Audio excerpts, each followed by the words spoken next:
All right, first of all, before we get started, just wanted to send our condolences and thoughts and prayers to the family of Dr. David Isbell. He's our team cardiologist that passed away suddenly and unexpectedly this week. I literally just saw him myself earlier this summer for a checkup. So this really tragic news that happened earlier this week. So thinking of him and his family and all he did for Gamecock athletics. As well. Second of all, certainly want to wish Furman the best of luck. I said it this week. They got a really good team, fantastic championship program. You guys saw that tonight.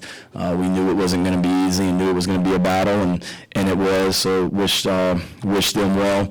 Want to thank our fans. Man, I had some recruits that I was meeting with before the game, and I told them, a lot of places you go, you play a FCS opponent, you're not going to have a sold-out stadium that's going to be rocking like ours will be tonight, and it was. So thanks to the cockpit. I think it was a record number of sales, if I'm not mistaken, that they did.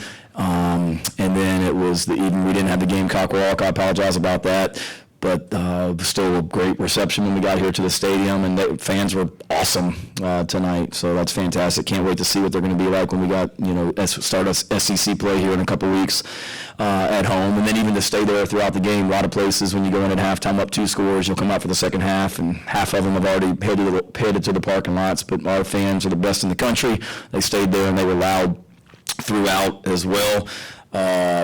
Certainly they were loud and rocking, and we did not expect to give up a double pass to start the game in 3 deep coverage. Had remnants of East Carolina 2 years ago, same play. So clearly we've got to coach that better early in the game, because that's twice now it's happened to us in 3 years.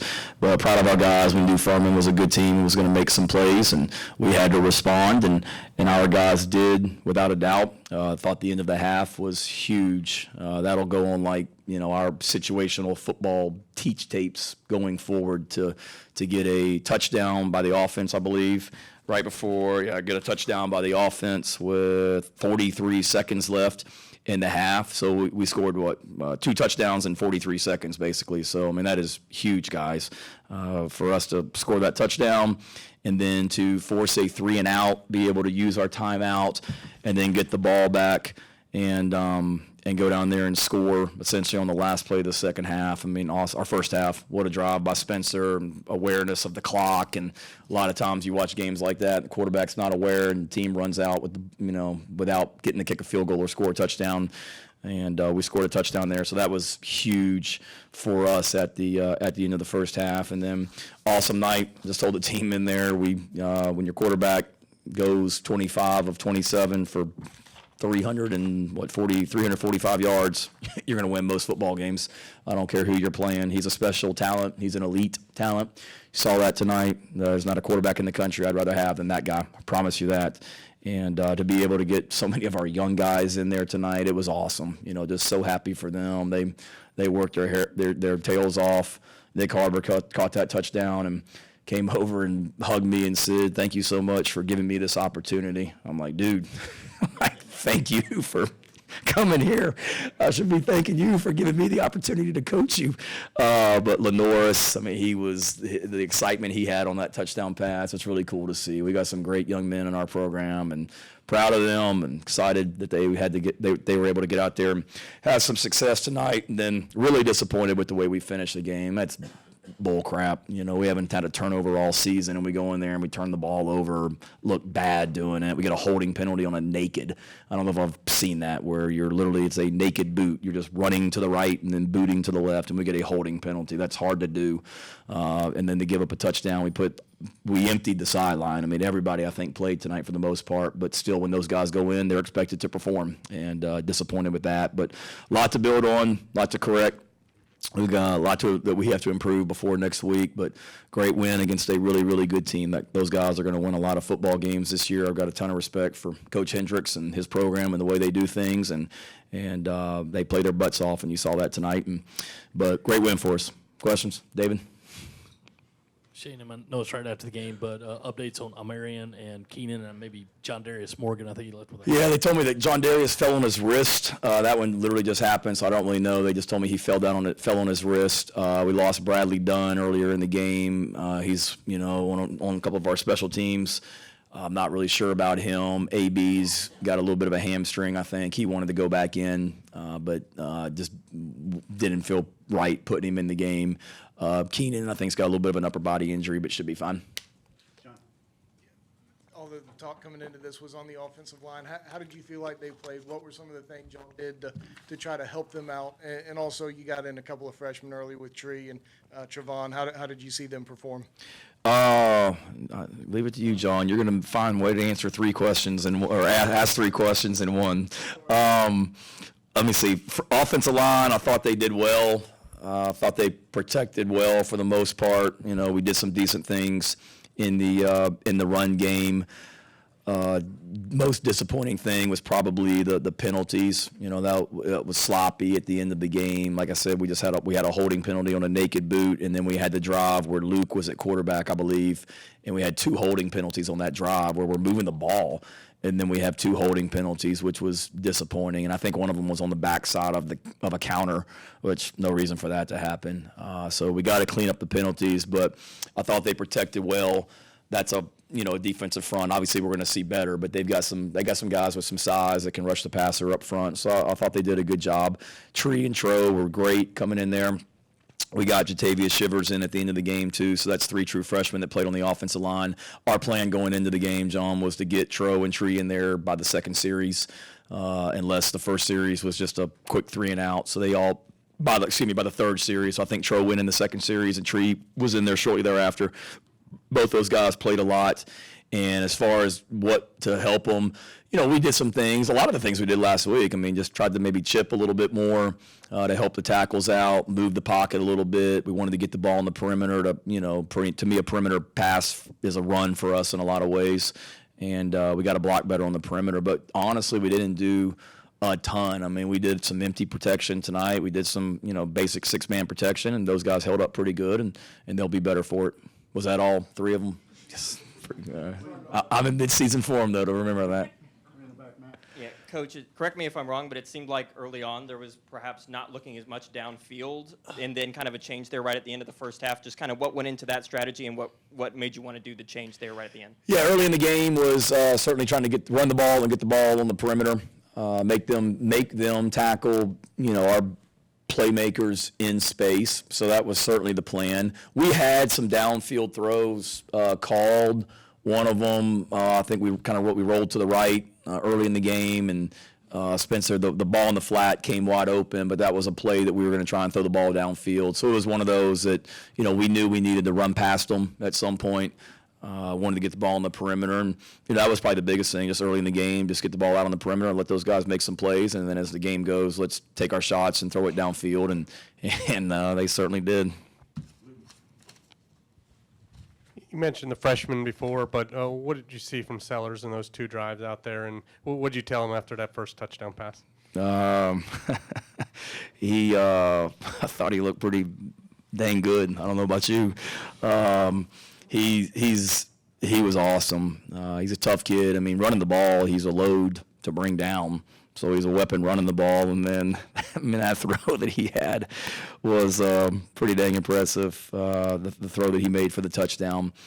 Dow's on the headphones just saying, just run it. And then he rears back and throws that thing. I thought he was going to throw it into the cockpit, but Tyshawn Russell came out of nowhere and made that play. I think it was Tyshawn on that one. But Lynn Norris is just a gamer. You guys saw it in the spring game when he gets in there. The moment's not too big for him. He's young. He made some mistakes. He'll continue to get better. But he was just – I really didn't have a chance to say anything to him because he came off the field after throwing that touchdown, and I think giddy is probably the word to use. He was just so excited and so happy for him. And I told him, Nick, all those guys, they worked their butts off in practice, and they're great kids. They are great young men that no one works harder than those two guys. We have a lot of hard workers, don't get me wrong, but those two guys, the amount of extra time they spend in the building, they're just so appreciative for everything and proud to coach them.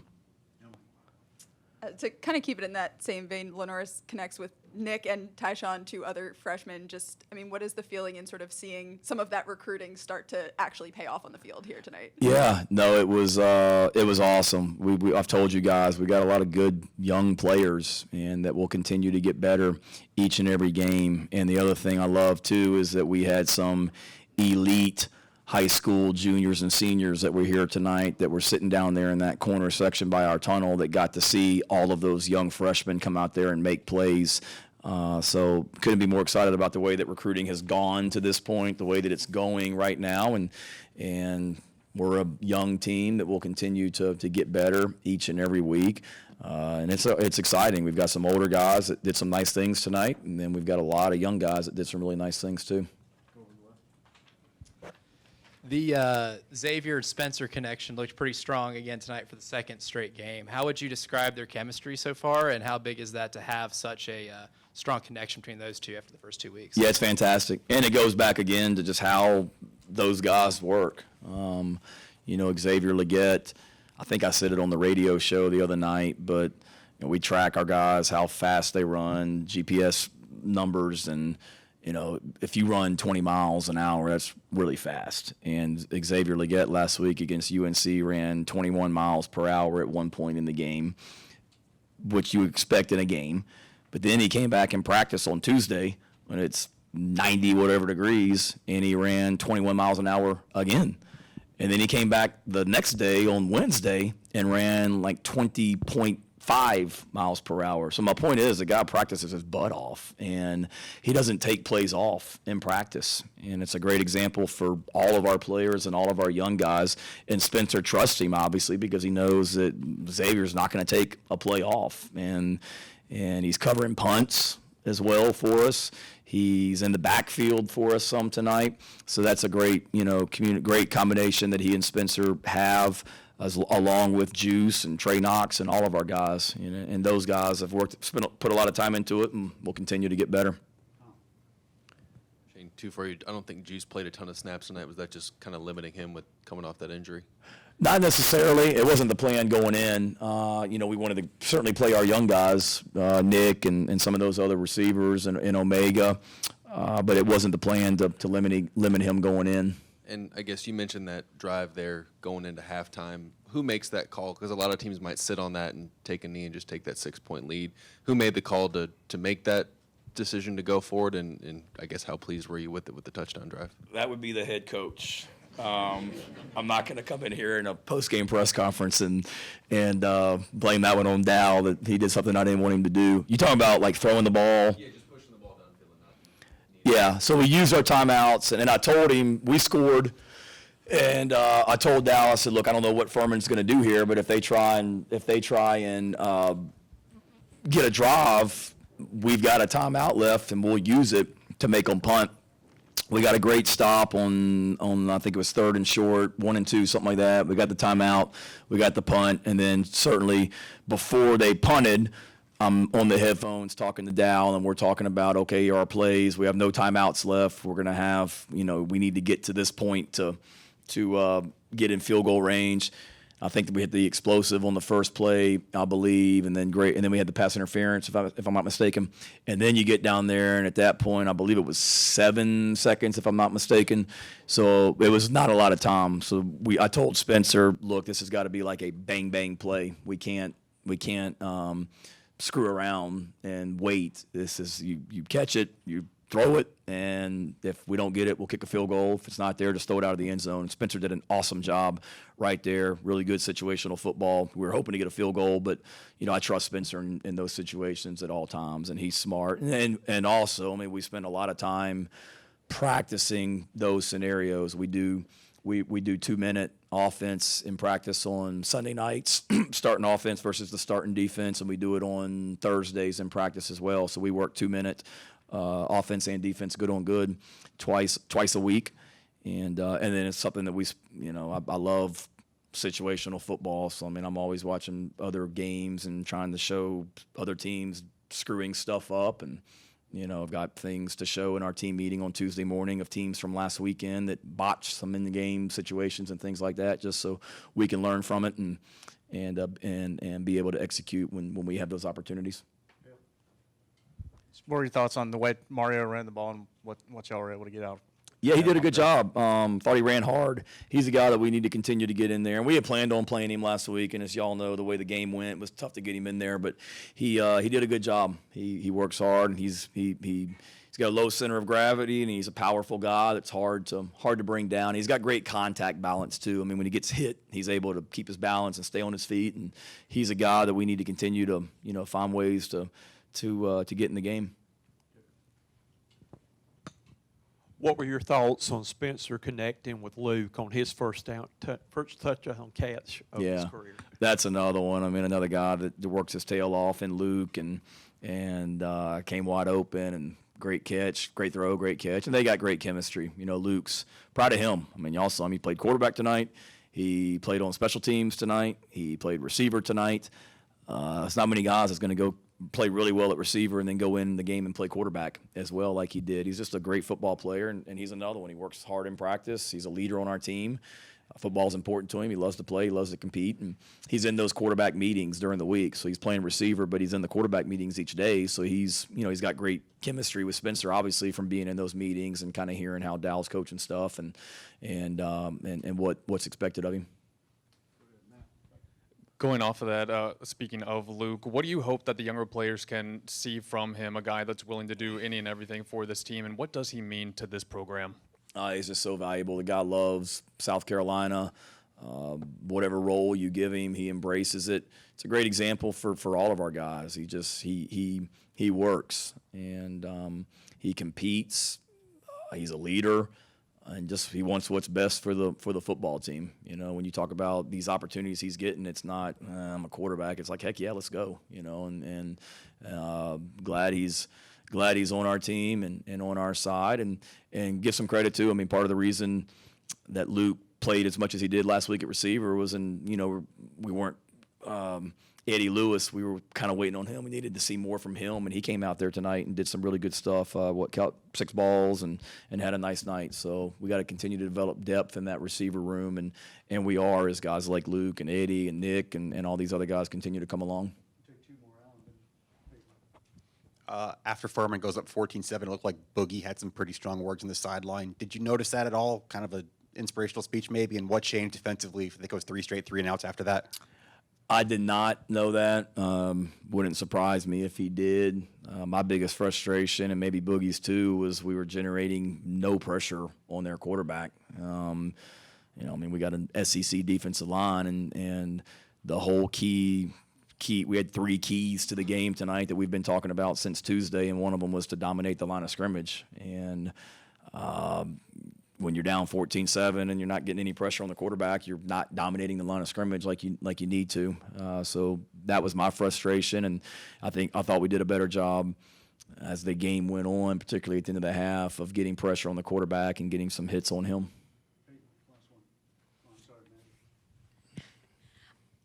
How important was it to be able to have such a dominant win and be able to get as many players to have opportunities that you did going into next week at this point? Yep. You're a James Madison grad. Is that what I read?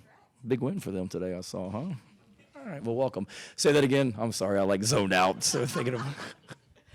How important was it for you guys to gain some confidence and allow a bunch of other players to get an opportunity to go out and make some big plays and have that kind of opportunity going into next week? Yeah, it's kind of like the perfect, if you could draw up the scenario.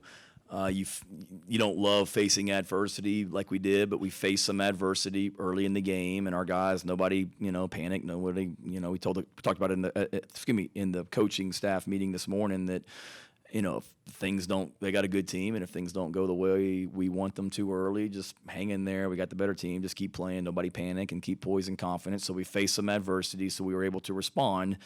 Our best players played really well, so that was good. And then being able to get as many young guys in there also where we can go back. They got game experience, and they learn from it, so they know the speed of the game in a lot of ways. No, don't get me wrong, it's going to ramp up a lot here starting next week, the speed of the game. But for those guys to be able to get experience and play meaningful snaps was really good. And it's like I told a couple of them, obviously the new entrants coming out of the locker room was awesome. So thanks to Coach Tanner and Chance Miller and everybody for allowing that for our players. I mean, that was a really exciting way to start. And then 2001, stadium is rocking. So when those freshmen came out of 2001, I asked a few of them, did you know your pants? And when you came out of there, and they all said they were good. So I said, well, it's easy from here on out. Like, if you can get through that, let's go play ball. It's easy now. So it was good. Now they know, and they'll be better for it. Thank you, Coach. Thank you, guys.